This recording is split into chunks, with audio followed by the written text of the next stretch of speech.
ទូរទស្សនិកជនមនុស្សរាប់ពាន់នាក់មកពីជុំវិញពិភពលោកកំពុងតែទន្ទឹងរង់ចាំចូលគោរពដល់ព្រះវិញ្ញាណក្ខន្ធ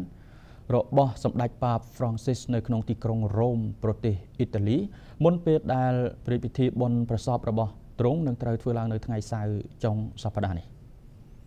មនុស្សរាប់ពាន់នាក់បានតម្រង់ជួរអស់ជាច្រើនម៉ោងក្រោមកម្ដៅព្រះអាទិត្យនារដូវក្តៅនៅទីលានចតុរង្គ Saint Peter នៅថ្ងៃពុធម្សិលមិញនេះត្រឹមថ្ងៃ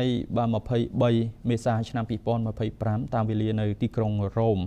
គឺដើម្បីគោរពដល់ព្រះសពចុងក្រោយចំពោះសម្ដេចប៉ាប Francis ដែលព្រះមឈូសាឈើសាមញ្ញរបស់ទ្រង់ត្រូវបានតម្កល់ក្នុងព្រះវិហារ Basilica សតវត្សទី16ជាទីដែលព្រះសពទ្រង់តម្កល់សម្រាប់ការគោរពជាសាធារណៈរហូតដល់ល្ងាចថ្ងៃសុក្រនៃសប្តាហ៍នេះសម្ដេចប៉ាបដែលជាប្រមុខនៃសាសនាកាតូលិកចំនួន1.4 សែនកោដអ្នករបស់ពិភពលោកបានចូលទីវង្គតនៅព្រះរាជដំណាក់ Casa Santa Marta របស់ទ្រង់ក្នុងប្រទេសអ៊ីតាលីកាលពីថ្ងៃច័ន្ទដើមសប្តាហ៍នេះក្នុងប្រជជន88ព្រះវស្សាបន្ទាប់ពីបានប្រឈួនដោយការដាច់សរសៃឈាមខួរក្បាលនិងជំងឺខ្សោយបេះដូងជាបន្តបន្ទាប់ព្រះអង្គបានធូរស្រាលពីជំងឺរលាកសួត2ដងដែលព្រះអង្គបន្តគង់សម្រាប់ព្យាបាលនៅមន្ទីរពេទ្យរយៈពេល5សប្តាហ៍ដែរកាលពីពេលមុននេះ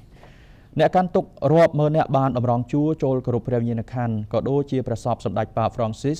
ដែលព្រះសពរបស់ទ្រង់ត្រូវបានតម្កល់នៅក្នុងព្រះមឈូសានៅក្នុងវិហារ Saint Peter's Basilica ក្រោយដង្ហែចេញពីព្រះរាជដំណាក់របស់ទ្រង់កាលពីព្រឹកថ្ងៃពុធមនុស្សរហូតដល់ទៅ 20,000 នាក់បានប្រមូលផ្ដុំគ្នាក្នុងព្រះរាជពិធីគោរពព្រះសព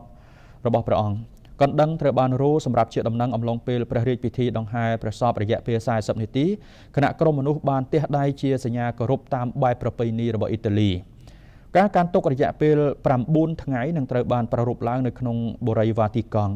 ព្រះរាជពិធីបុណ្យប្រសពរបស់សម្ដេចសង្ឃអាហ្សង់ទីនអង្គនេះនឹងធ្វើឡើងនៅថ្ងៃសៅរ៍សប្តាហ៍នេះសម្ដេចសង្ឃប៉ាប Francis គឺជាមេដឹកនាំអាមេរិកឡាទីនដំបូងគេនៃព្រះវិហារកាតូលិកហើយបានកាន់នីតិនេះអស់រយៈពេល12ព្រះវស្សា